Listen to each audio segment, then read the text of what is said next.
everyone, and welcome to the third Kapamaki lecture in the first series. This lecture will be on the stable. We'll be talking about safety in the stable and how the stable should be for both horse and human welfare, as well as other sort of cleanliness and maintenance guidelines for your stable that you should be aware of. And here again is my favorite slide, asking you why this is important to know. And as always, I would like you to think for yourself for a little bit before you continue why you think it might be important to know this. But I'll give you some of my thoughts. I think it's important to know how to best keep a stable in order to ensure the mental and physical well-being of the horse, as well as the safety of the rider. It's also a good indicator of how knowledgeable the people are who are taking care of your horse, how they keep their stable. A stable should be clean, bright, dry, and free from hazards. This is because the horse cannot decide his own environment, and therefore we need to pay attention to his well-being. It's not like us where if we don't like where we are, we can move. Horses are really kept where you decide that they have to be kept. So you have to make sure that the stable is kept in a way that preserves his mental and physical well-being. You need to make sure that the horse is fed regularly and always has access to clean water. The only real exception to this is some horses have sort of a water drinking vice where they overdrink, and in that case you should offer water at sort of specific time periods during the day. That's a pretty rare condition. The stall should always be large enough and clean so the horse can lie down and rest. This is really important because that can give horses really well-needed resting time, especially if they've had hard work, and also is just a general sign of comfort. Feed storage should be such that horses that escape will not have access, as overeating, especially of grain, can cause illness such as laminitis and colic. This is really important as these conditions, these illnesses, can be pretty dangerous and life-threatening. At feeding time, it's always good practice to look over horses, as this gives good clues to their health. Loss of appetite is often the first sign of a problem. If you see a loss of appetite, you should call your vet, check their temperature, all these different things. Unless you know that the horse is a picky eater, a loss of an appetite is a very serious sign in the horse's health. It's also good in general, as it's a good time to give a once-over and look at the horse's stance, expression, movement, and check for injuries. This is the time that the horse is standing still, time that you can really schedule in your day to give them a once-over, which is a really good practice to have in general. The footing of the stable should be soft to protect the feet of the horse. Sawdust and manure is the common practice in Iceland, but that's not really as feasible in the US due to our fly problem. Rubber mats is often the much better solution for us, but sawdust and manure can be really helpful because they actually keep the hooves rather perfect sort of moisture state. It's not really good for the hooves, though, to stand too long on concrete, so you really have to make sure there's a soft under surface. Too dry bedding that's too dusty can cause brittle hooves because there's no moisture coming in. But too moist footing can cause hoof rot, such as thrush. Double stalls. Now, this is something that's pretty interesting in our community, in our Icelandic community, because we're pretty much the only ones that do this. Though there are some articles that show that this reduces stress in horses. For example, when I was trying to find this picture to illustrate what a double stall is, which is putting two horses in the same stall, I had a really hard time finding a picture of that. But it can often improve the well-being of the horse, but you have to really make sure to keep an eye out that the horses do not fight, as there's little to no chance of escape. So in that case, injuries can be really severe. If you have one horse corner the other and really go after him, you can cause some really serious injuries. You should also ensure that both get enough to eat, especially if one is more dominant than the other. It's really important to always have an eye out for hazards in the barn, such as nails, holes in the floor, and sharp edges. This is an unfortunate x-ray of a horse that stepped on a nail, and these injuries can be quite severe and require quite extensive surgery. And on top of that being a financial burden, it's also an emotional burden in the fact that your horse will be in rather a lot of pain, and that will cause really emotional discomfort both for you and the horse. Loose material, ropes, and ties and waste should not be tolerated in the barn. They can cause a horse to spook. They can get tangled in the horse's legs. The barn should really be clean and clear. A nice mantra to think of is a tidy stable is a safe one. If you have a tidy, well-kept stable, there are less hazards for the horses to run into.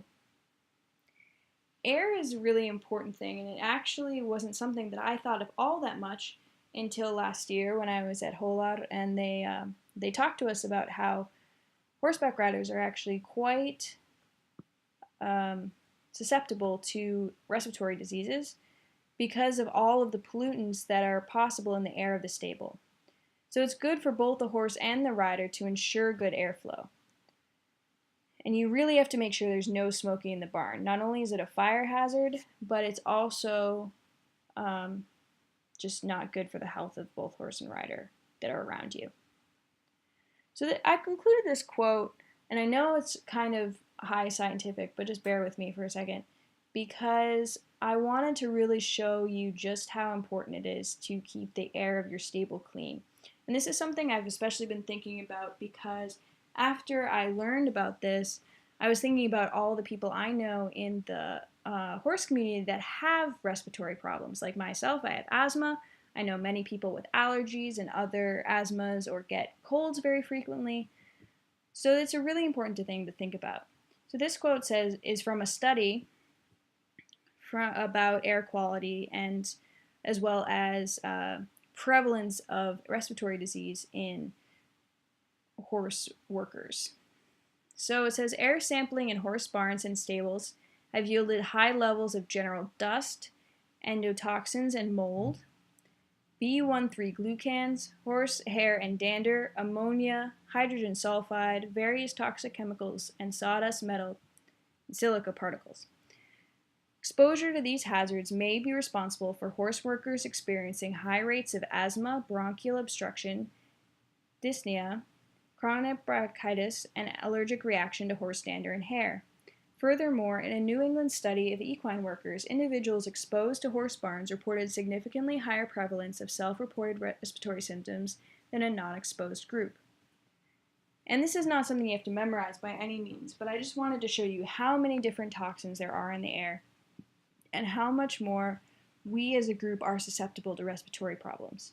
So really keep this in mind when you're checking out a stable, when you're designing your own stable, that there is adequate ventilation for both you and your horse. Emotional atmosphere is also something you really need to pay attention to. The barn should be relaxed without loud noise, panic, or stress. The horse really needs to be able to relax in his stable and feel this is his home. Horses really need that sort of relaxed, secure, and regulated environments because this puts him more at ease, makes him more willing to work for us, and as well just makes sure his life is a happier and more balanced one. Horses also have really high movement needs. In the wild, they're in motion for up to 18 hours a day. So in the stable, when he's sort of still for all that much time, it's actually very unnatural for him. So we really need to make sure the horses get out and are able to run together. They have high need for movement and should be allowed to run or move together with other horses, ideally. Stallions are sort of at a disadvantage for this because they don't have this social ability to socialize with other horses in a large portion of cases, but we should really try and supplement that as much as we can by allowing them to have long periods of movement out by themselves in large fields. But this is necessary for both mental and physical health. There's a lot of benefits of the horses moving around. And there's also, for mental health, they're more relaxed, they're more calm, more steady, and generally happier. So I know this is kind of ridiculous, but as our last slide, I would really like everyone to look at this picture and see just how hazards they can find. There are a lot. Kind of a ridiculous level. If you ever saw a barn like this, you should probably run and leave. But take a moment, try to find the hazards that you see, and then come back to it, and I'll tell you all the ones I see, or at least the ones that I see right now. I might find more later. You ready?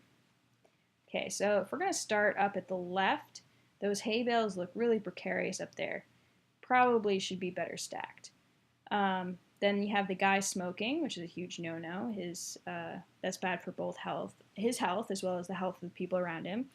The feed bins are all open, which means that a horse, if they escape, could get out. There's nails and shoes on the floor here that a horse could step on. The dog, his leash could be tangled up in someone's foot. The dog itself is also a hazard, especially so close to the horses. Dogs are definitely very prevalent in stables, but they shouldn't be tied up in such a way that they're really near the horses and could be stepped on or tripped over. The kerosene in the bottom right corner is a fire hazard, as well as a general chemical that shouldn't be quite that near horses. The pitchfork has tines up, the bucket is turned over, and a horse could step in it. The horse is kind of loose there, I guess. The pitchfork tines are turned out, which could be a horse could cut themselves on it. The nails are sticking out of the wall. This is really quite ludicrous how many things there are.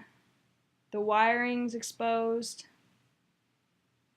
But in general, I think I wanted to include this picture to show you just how many hazards there can be, and also to train your eye to look for the problem areas in a stable so that you can identify the hazards that could exist in your own stable. Well, thank you for listening to this third lecture in our series, and I hope you continue listening and continue on to taking your test.